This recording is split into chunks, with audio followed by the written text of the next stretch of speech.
आइए मैडम आइए। अरे इसे ठीक से रखना। अर्षा देखो मैडम आ रही है।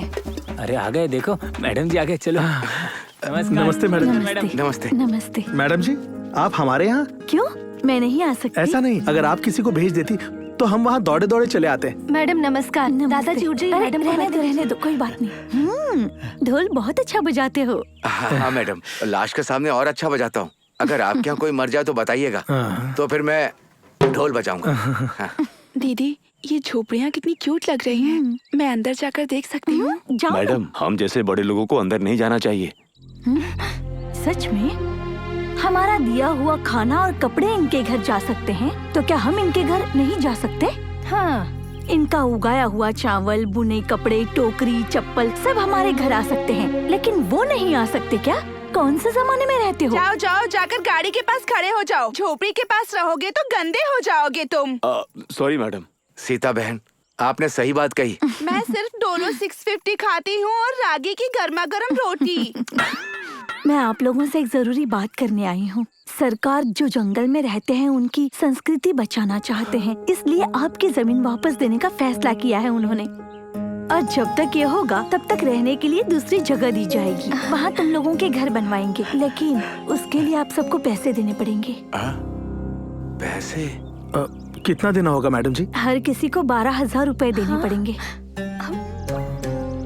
इस जन्म में तो नहीं होगा, देखते हैं अगले जन्म में हो पाएगा कि नहीं। आप लोग चिंता मत कीजिए, जो भी कीमत होगी उसके पैसे मैं दूंगी। आप चुकाओगी? अच्छा काम करने के लिए सोचना पड़ता है क्या? मैडम जी हम किसी भी तरह लड़ झगड़ कर अपनी जमीन के लिए पैसा इकट्ठा कर लेंगे, तब तक आप हम गरीबों का साथ दीजिए। मैडम जी आपने मुझे मेरे बेटे की याद दिला दी। अगर वो जिंदा होता तो आपकी तरह वो भी बड़ा अफसर होता। क्यों दादाजी, उसे क्या हुआ? मैडम, मेरे बेटे यंटा गोड्डा को एक औरत ले गई और हमसे वादा किया कि उसे बड़ा अफसर बनाएगी, पर 30 साल बाद वो उसकी लाश लेकर आए। कौन थी वो?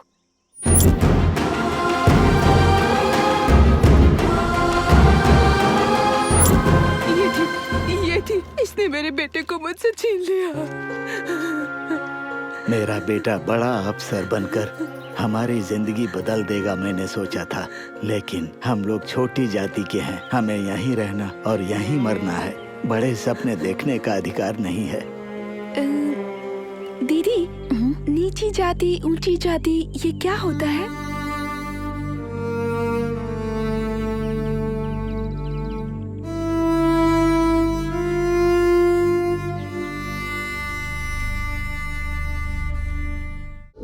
तुम सबको यहाँ पर बुलाने का कारण पता है? मैं तुम्हें बिद्रबुंडे की वो सारी जमीन वापस कर दूंगा जहाँ तुम सब लोग रहते थे। उसके लिए जमीन के सारे कागजात मैंने तैयार करके रख दिए हैं। सब लोग एक एक करके आना और बस अंगूठा लगा देना। शाम तक काम खत्म। पहले भी तहसीलदार मैडम ने यही कहा था कि हम 12,000 रुपए देंगे तो ये जमीन हमें मिलेगी। अरे सरकारी ऑफिसर भी ना सब बकवास करते हैं, काम कुछ भी नहीं करते।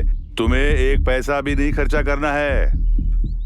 ये सब क्या है? कुछ समझ में नहीं आ रहा। हाँ शांत रहो, मैं देखता हूँ। मामा पता नहीं क्यों मुझे अंगूठा लगाने का मन नहीं कर रहा। चाहे कुछ भी हो, पहले मैडम जी से बात कर लेते हैं। मैडम से बात कर लेंगे, पहले इन्हें इनका काम करने दो।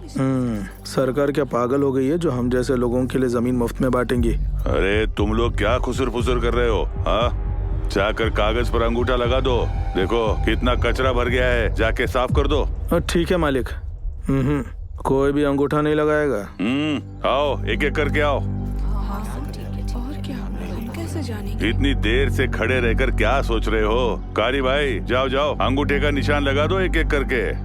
देखो नेता अगर आगे बढ़ेगा तो सभी आगे बढ़ेंगे।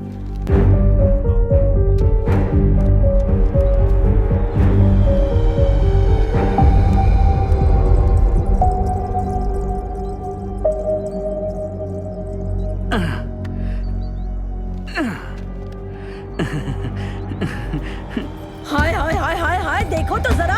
अरे क्या अपशगुन हो गया है, देखो तो। निचली जात की लड़की हमारे घर के अंदर घुस आई है। ये लोग इसे अपना घर समझते हैं क्या? जल्दी आओ और इस अपशगुनी लड़की को यहाँ से हटाओ। हमारे खानदान की बहुत इज्जत है, पता नहीं ये अपशगुनी कहाँ से अंदर आ गई।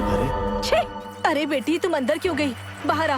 माफ कर दीजिए मैडम, बच्ची मासूम है, अनजाने में चली गई। थू थू थू, सब बिगाड़ दिया। हटो पीछे, हटो। अरे तुम नीच जाति के लोग, मैंने तुम्हें तुम्हारी भलाई के लिए यहाँ बुलाया था और तुमने ये जगह अपवित्र कर दी, सत्यानाश कर दिया सारा। माफ कर दीजिए साहब जी। मैंने तो कभी एक कीड़े तक को घर के अंदर नहीं आने दिया और आज तुमने मेरा घर अपवित्र कर दिया। सिर्फ पति के साथ रहकर बच्चे पैदा करना काफी नहीं होता, बच्चों को कुछ ज्ञान पढ़ाना भी जरूरी होता है। यहाँ पर कोई तमाशा चल रहा है क्या? जाकर चाबुक लेके आओ, मैं इन्हें इनकी औकात दिखाता हूँ। क्या कर रही है? अरे नहीं, ये गलत कर रहा है। बहुत मारूंगा, इसने मेरे घर को कलंकित कर दिया है। छोटी बच्ची है मालिक, उसकी गलती माफ कर दीजिए। मैं तुम्हें एक मच्छर की तरह कुचल दूंगा। कुछ ले जाने के लिए हम कोई बरसाती कीड़े नहीं है मालिक। माँ के कोख में रहते ही हम सब ने अंगार को निगला है और मैं उन्हें बुझाना भी जानता हूँ। नहीं, मत मारिए उन्हें। तुम लोग क्या देख रहे हो? वहाँ पर जाकर अंगूठा लगाओ। नहीं, उन्हें छोड़ दीजिए, मत मारिए। नहीं, मत मारिए। दादाजी, उन्हें मना कीजिए ना। दादाजी, उन्हें रोकिए ना दादाजी। उन्हें बचा लीजिए दादाजी। मत मारिए उन्हें।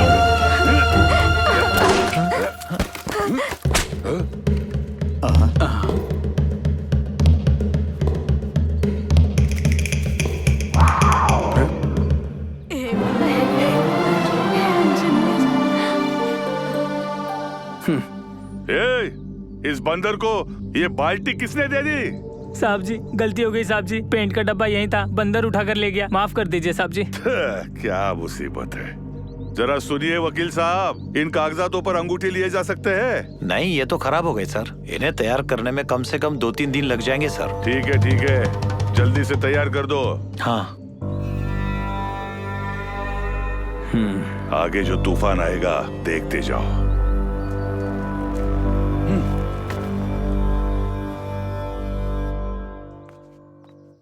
हमारी खाल उधेड़कर खून बहाकर जब उस चाबुक को घर पर लटकाता है, क्या उसमें हमारा खून पसीना नहीं होता?